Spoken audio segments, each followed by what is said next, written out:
Olá, meus queridos irmãos e irmãs, tudo bem?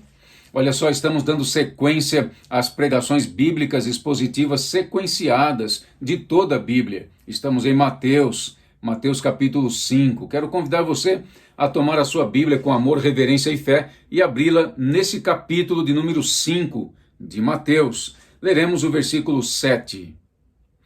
Bem-aventurados os misericordiosos, porque alcançarão misericórdia.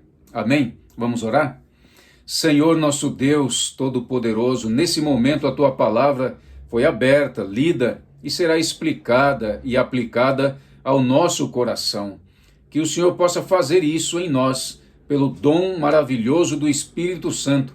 Assim cresceremos e estaremos preparados para as grandes obras do Senhor na terra e para a vida eterna ao lado do Senhor. Que isto seja para a glória do Senhor, em nome de Jesus, nosso Deus, nosso Rei e Salvador. Amém. Meus amigos e minhas queridas amigas, na mensagem de hoje entenderemos três questões fundamentais apresentadas por Jesus nesta bem-aventurança. A primeira delas é a misericórdia, a segunda, os misericordiosos, e a terceira, a recompensa que Jesus dará aos misericordiosos. Misericórdia na Bíblia é lançar o coração na miséria do outro e estar pronto em qualquer tempo para aliviar a sua dor.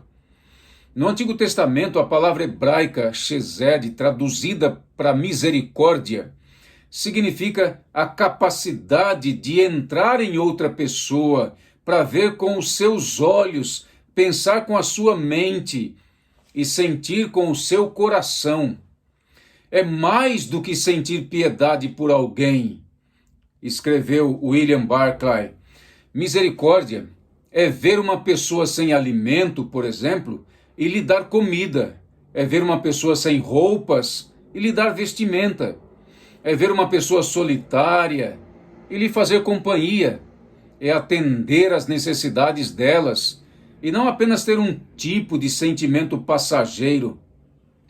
O maior exemplo de misericórdia foi demonstrado por Jesus. Ele curou os doentes, alimentou os famintos, abraçou as criancinhas. Ele foi amigo dos pecadores. Ele tocou o corpo dos leprosos. Ele fez com que os solitários se sentissem amados. Ele consolou os aflitos, perdoou os que haviam caído em terríveis pecados. Naquele dia de esplendor e glória, quando nosso Senhor Jesus voltar com todos os seus anjos gloriosos para realizar o seu grande julgamento, como registrado aqui em Mateus capítulo 25, ele salvará apenas aqueles que viveram como ele viveu e realizaram a obra que ele realizou. Viver como ele viveu só é possível, meu amigo, pela graça de Deus. Só é possível confiando plenamente nele. Somente os que confiam no Senhor vivem como ele viveu. A palavra misericordiosos, traduzida do grego elemones, também significa piedoso, compassivo. Na carta aos Hebreus, o autor escreveu o seguinte acerca de Jesus: Cristo é misericordioso e fiel sacerdote. O Antigo Testamento, lá em Moisés, nos apresenta o nome de Deus como sendo misericordioso e compassivo. O próprio Deus, quando desceu no Monte Sinai para escrever sua lei nas segundas tábuas que Moisés havia levado, chamou Moisés ao cimo do monte e proclamou o seu nome, e Moisés registrou o nome dele da seguinte maneira: Senhor, Senhor, Deus compassivo, clemente e longânimo, e grande em misericórdia e fidelidade. Êxodo 34. Esses nomes revelam, meu amigo, o caráter do nosso Deus Todo-Poderoso, que para ser conhecido de todos os homens e mulheres da terra, foi revelado na pessoa e na obra redentora de Jesus. De acordo com a escritura de Paulo, apóstolo, Cristo é a imagem do Deus invisível e nele habita toda a plenitude da divindade. Cristo, ao subir no Monte das Oliveiras, diante dos seus discípulos e de toda aquela vasta multidão, proclamou assim: Bem-aventurados os misericordiosos, porque alcançarão misericórdia. É impossível, minha querida amiga, entender a misericórdia da qual ele, Cristo, fala aqui, sem olhar para ele, para as obras dele. Vamos aprofundar um pouco a questão, olhando o contexto anterior e o contexto posterior, onde esta bem-aventurança está inserida. Vários comentadores desse evangelho colocam as bem-aventuranças como sendo um anúncio do próprio caráter de Cristo, e ele deseja que o seu caráter seja vivido pelos seus seguidores, súditos do seu reino. Aqui em Mateus, Jesus é tido como nosso rei misericordioso, compassivo, bondoso. Esse caráter já foi apresentado no Antigo Testamento pelos seus representantes Davi, Abraão, Moisés e tantos outros, de acordo com a genealogia colocada aqui no capítulo 1 de Mateus. Ainda no capítulo 1 de Mateus, os pais do Senhor Jesus, Maria e José, são um retrato do próprio Cristo, de sua misericórdia e bondade, aceitando tê-lo em seu lar, cuidando dele, preparando ele, suprindo as necessidades dele e encaminhando ele para realizar a sua missão de redenção através da sua morte na cruz. No capítulo 2 do Evangelho de Mateus, Jesus é diferente do rei Herodes. Jesus é um cordeirinho que nasce numa simples cidade e humilde, e vive uma vida humilde entre os humildes, e não faz mal a ninguém. Enquanto que o rei Herodes é um dragão violento, ele é pomposo, mora em palácio decorado de ouro, é soberbo e tem fome e sede de poder, poder a qualquer custo. É um rei tirano, mau, violento, sanguinário, impiedoso, cruel, bárbaro, que mata a própria família e os meninos, as criancinhas de 2 anos para baixo, intentando matar o menino rei, que havia nascido humilde e entre os humildes. Cristo, o Rei misericordioso, compassivo e bondoso, é também infinitamente diferente daquele outro rei mencionado no capítulo 4 de Mateus. O grande dragão diabo Satanás, que queria ser o rei de todos os reinos da terra. Ele disse lá no deserto possuir todos os reinos do mundo e que para dá-los a Cristo exigia sua adoração completa e total. Esse falso rei chamado diabo Satanás, que nada tinha de misericórdia e bondade, queria que Cristo tentasse o seu Pai, lançando-se de cima do pináculo do templo para baixo. Seu objetivo, o objetivo de Satanás, era destruir o Senhor Jesus e o seu povo de uma vez por todas. No mesmo capítulo 4 de Mateus, o diabo e seus demônios se apossam de centenas de pessoas humildes e pobres, atormentando todas elas e fazendo-as sofrer de várias enfermidades. Mas o Senhor Jesus, o Rei misericordioso e compassivo, liberta e cura todas as pessoas. Está escrito assim no capítulo 4. Percorria Jesus toda a Galileia, ensinando nas sinagogas, pregando o evangelho do reino e curando toda sorte de doenças e enfermidades entre o povo. E a sua fama correu por toda a Síria. Trouxeram-lhe então todos os doentes, acometidos de várias enfermidades e tormentos, endemoniados, lunáticos e paralíticos, e ele os curou. Depois do Sermão do Monte, registrado aqui em Mateus capítulo 5, 6 e 7, inicia-se uma série de relatos de milagres realizados por Cristo, como demonstração prática de sua misericórdia em favor do sofredor. São 10 milagres colocados aqui, no capítulo 8 e no capítulo 9. Em todos esses milagres, vemos sua misericórdia, sua compaixão pelo sofredor e pelos perdidos. Após esta explosão de sua misericórdia revelada por meio de atos bondosos em favor dos sofredores, ele chama os discípulos, dá autoridade para eles, também para eles realizarem expulsações de espíritos imundos das pessoas e curá-las de todas as sortes de doenças e enfermidades, manifestando a mesma misericórdia ao povo, aquela que Cristo havia manifestado. Todo o capítulo 10 é dedicado à missão prática dos discípulos. E no capítulo 11, Jesus fortalece a esperança no coração de todos os sofredores, dizendo que podem ir a Ele, todos aqueles que estão cansados e sobrecarregados, que serão aliviados por Ele. Ser misericordioso, meu amigo, minha amiga, é ser como Jesus, e todos os seguidores dele são convidados a viver assim, como ele viveu. O verdadeiro crente de Deus vive não como quer, mas como o Senhor quer, como o Senhor viveu. É isso que está aqui no Evangelho, é isso que é o Evangelho. É assim que devemos viver. Este é o âmago, o centro, o coração do Evangelho. Ser misericordioso significa ajudar o aflito, buscar auxílio para o necessitado, levar ajuda ao miserável, ao sofredor. Felizes são aqueles que ajudam o próximo.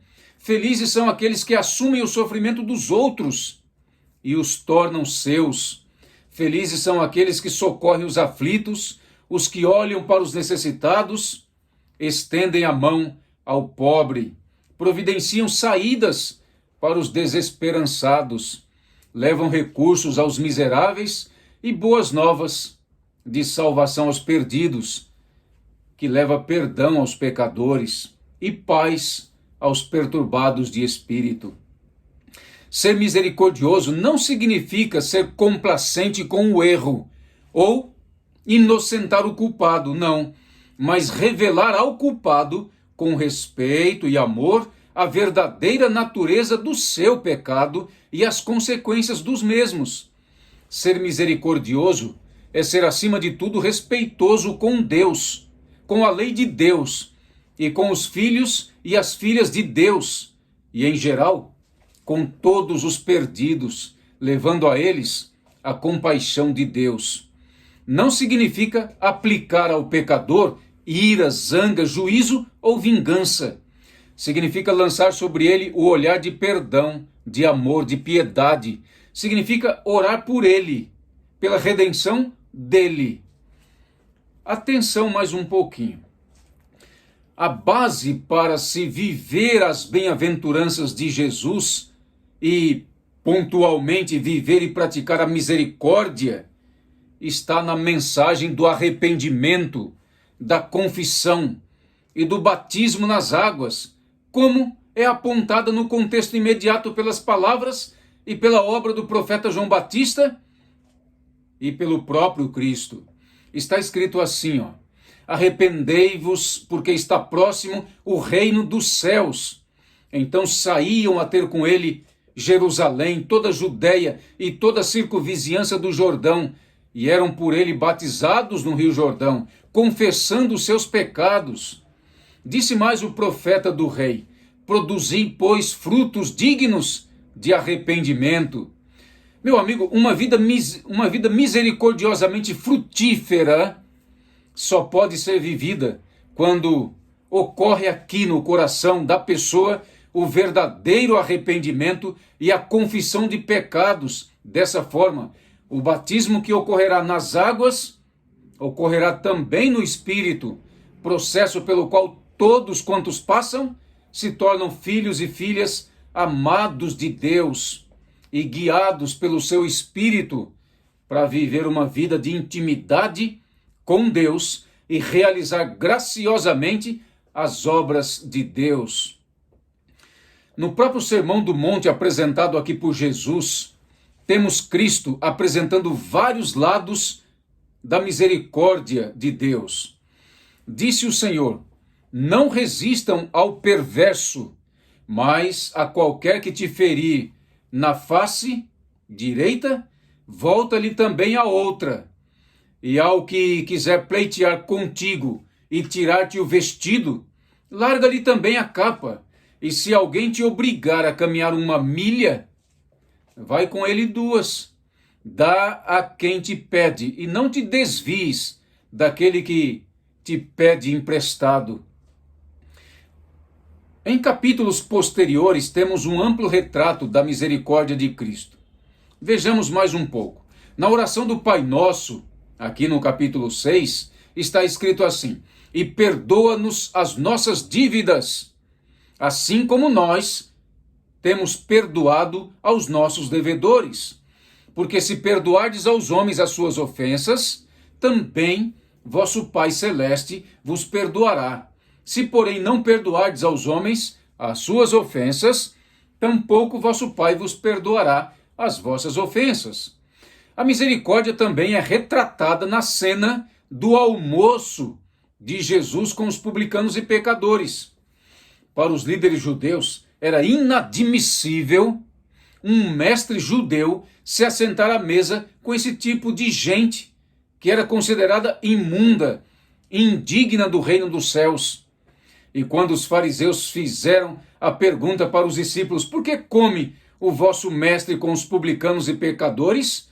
Jesus, ouvindo a pergunta, respondeu: os sãos não precisam de médico, e sim os doentes.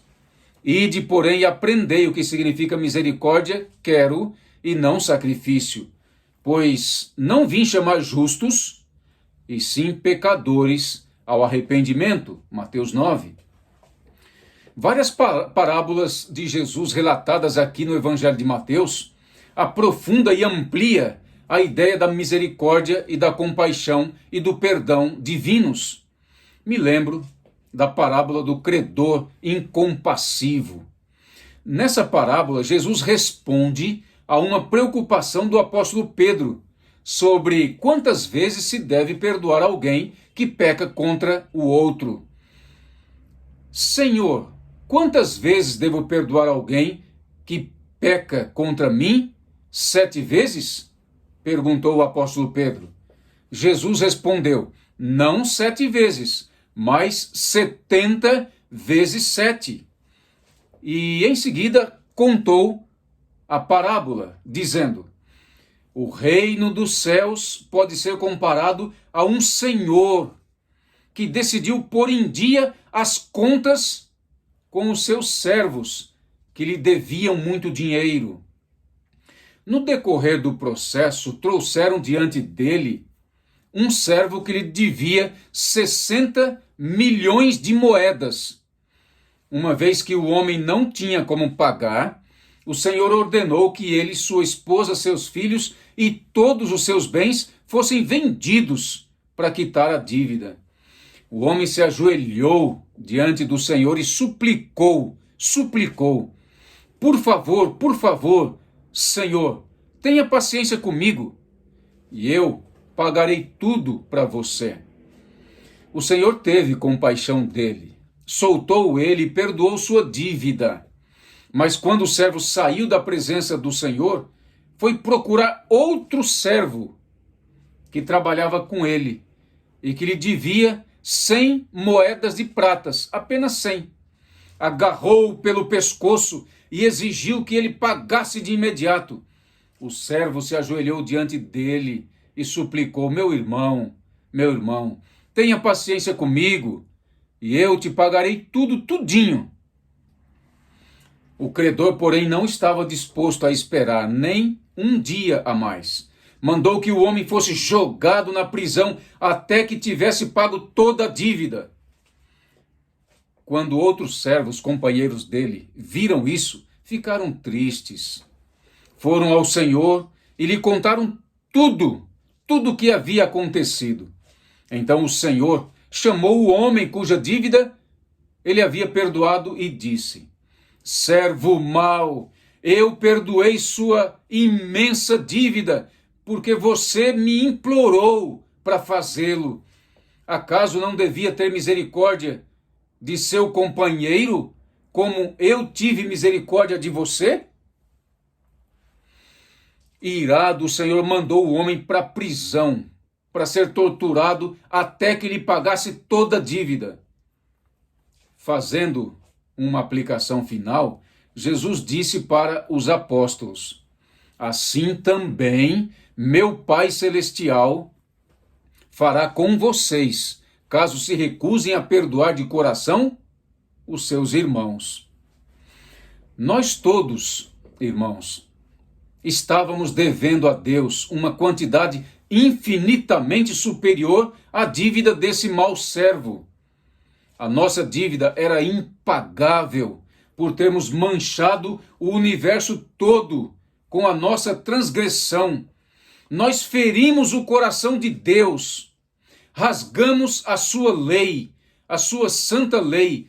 No momento em que nossos antigos pais desobedeceram a Deus, nós rasgamos a lei de Deus. Nós todos decidimos obedecer ao diabo e rejeitamos a Deus. Essa que é a mais triste e dolorosa realidade da história da humanidade. Nós todos tínhamos uma dívida impagável, mas Deus, sendo rico em misericórdia, nos deu seu Filho, nosso Cristo, para pagar a nossa dívida. E Ele pagou com a sua vida, com a sua morte, com a sua ressurreição.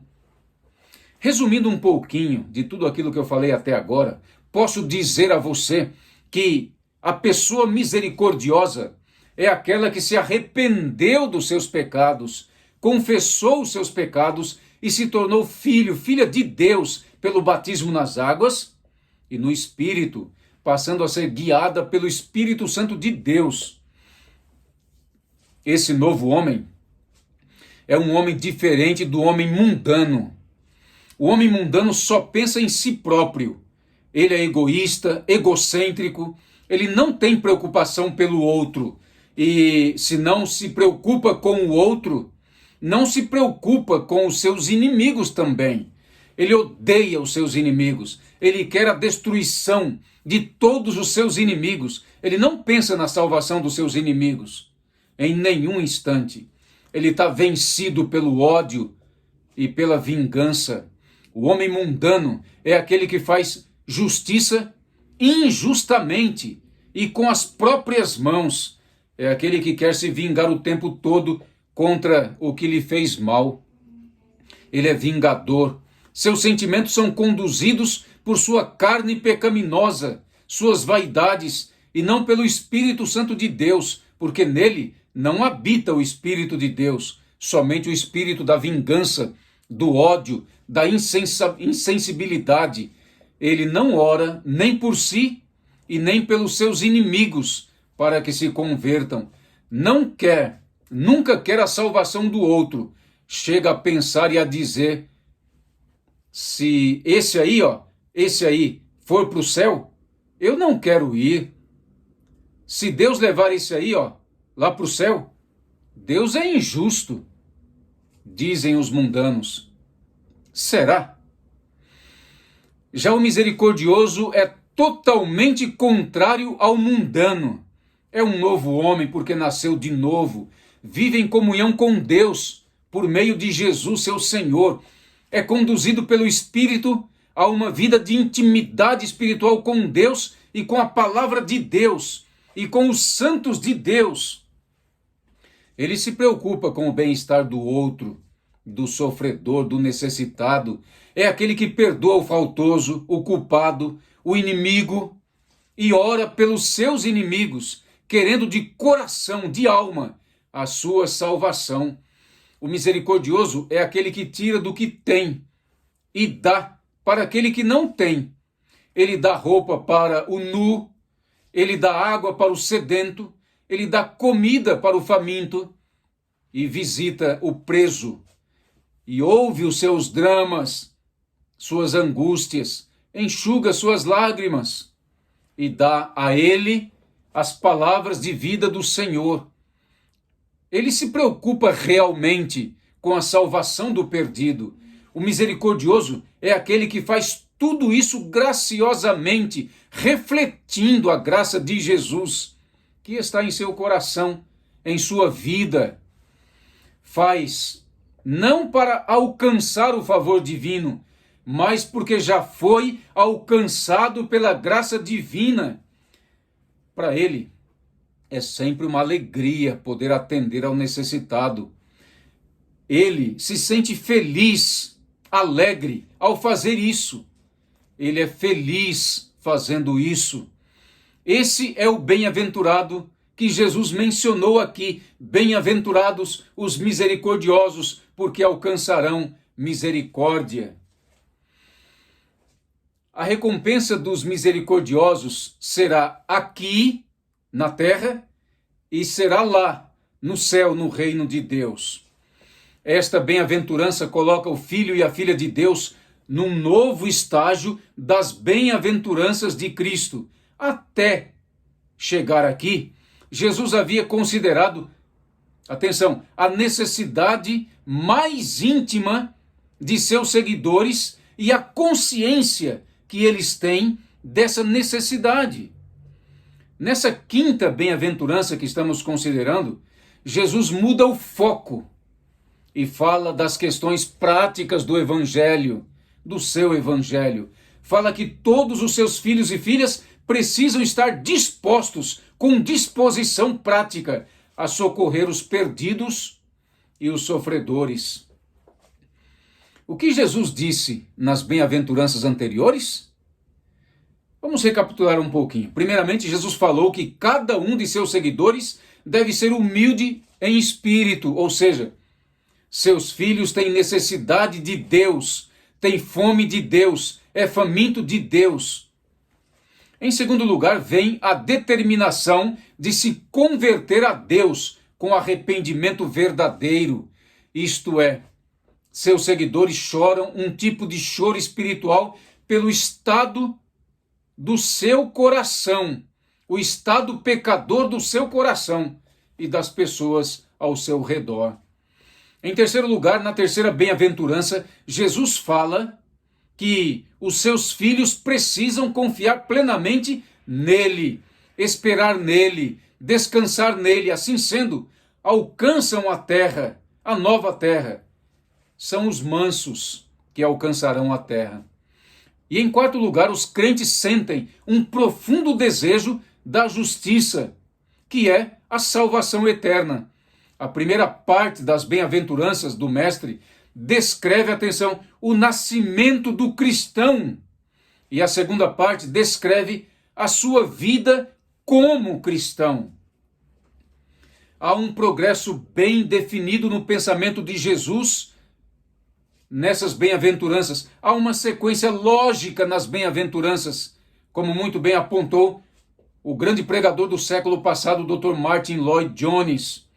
Há uma sequência lógica nas bem-aventuranças. Quando Jesus disse, bem-aventurados os misericordiosos, porque alcançarão misericórdia, ele estava falando que esta deriva de todas as anteriores e de maneira pontual e imediata está em conexão lógica com a anterior que diz, bem-aventurados os que têm fome e sede de justiça, porque serão fartos. Em outras palavras, é impossível ser misericordioso se não estiver cheio, pleno, saciado da presença de Deus.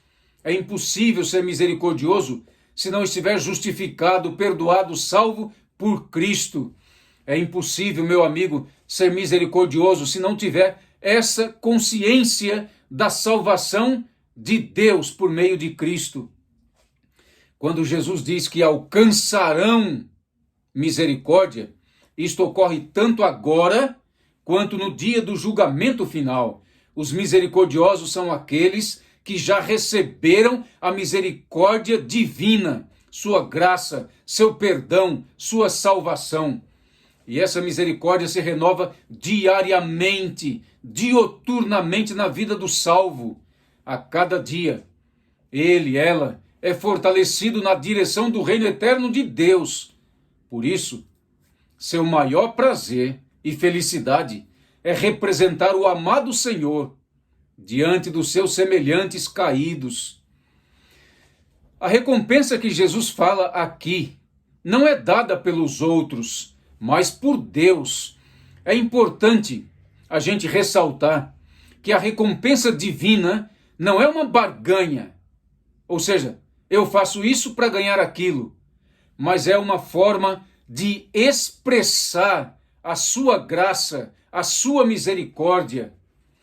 Quando Jesus diz que os misericordiosos alcançarão misericórdia, ele se refere àqueles que nasceram de novo pela misericórdia de Deus. E como o amor divino foi estendido a eles, o Espírito Santo de Deus trabalha em seu ser, gerando uma misericórdia que os ímpios não conseguem entender jamais. O próprio Cristo se tornou o grande exemplo de misericórdia a todos os seres humanos ao clamar naquela cruz: Pai, Pai, perdoa-lhes porque eles não sabem o que fazem. O cristão não demonstra misericórdia para receber misericórdia. Ele faz isso porque já a recebeu. E enquanto continua dando provas da graça de Deus em sua vida diária, ele continua recebendo essa graça. Em outras palavras, o cristão não é salvo simplesmente porque demonstra misericórdia e é bom para as pessoas. Ele é bom e demonstra misericórdia porque já é salvo pela misericórdia de Deus. Aleluia! Meus irmãos queridos, minhas irmãs queridas, naquele dia de esplendor e glória, quando Jesus voltar para realizar o grande julgamento, como registrado aqui em Mateus 25, ele salvará apenas aqueles que viveram com ele e como ele viveu. Ele salvará os que repartiram seus bens aos que não tinham. Ele salvará os que deram pão, água e roupa ao necessitado e acolheram ao culpado que está jogado na prisão. Ele salvará todos os que amaram, perdoaram e acolheram o perdido e buscaram salvá-lo. Estes serão salvos naquele dia de esplendor e grande glória. Naquele dia, meu amigo, esses que assim viveram alcançarão a misericórdia de Cristo, entrarão em seu reino de glória e com ele viverão para sempre. Eles viveram aqui na terra, confiando o tempo todo em seu Senhor. Por isso, viverão felizes o tempo todo com o seu amado Redentor. Disse Jesus: bem-aventurados os misericordiosos, porque alcançarão misericórdia. Senhor Deus Todo-Poderoso, nesse momento em que a Tua palavra foi explanada, que o Senhor possa aplicá-la pelo dom do Espírito em nosso coração, para sermos edificados para a vida eterna. Senhor, peço agora que troques o coração de cada ouvinte, dando um novo coração, misericordioso, bondoso e compassivo, para que possam realizar obras de misericórdia, como Cristo realizou, e que naquele glorioso dia do julgamento final, eles possam receber de Cristo as benditas palavras: vinde benditos de meu Pai, entrai e tomai posse do reino que vos está preparado desde a fundação do mundo. Que a bênção do Senhor esteja sobre todos, em nome de Jesus, nosso Deus, nosso Rei e Salvador. Amém.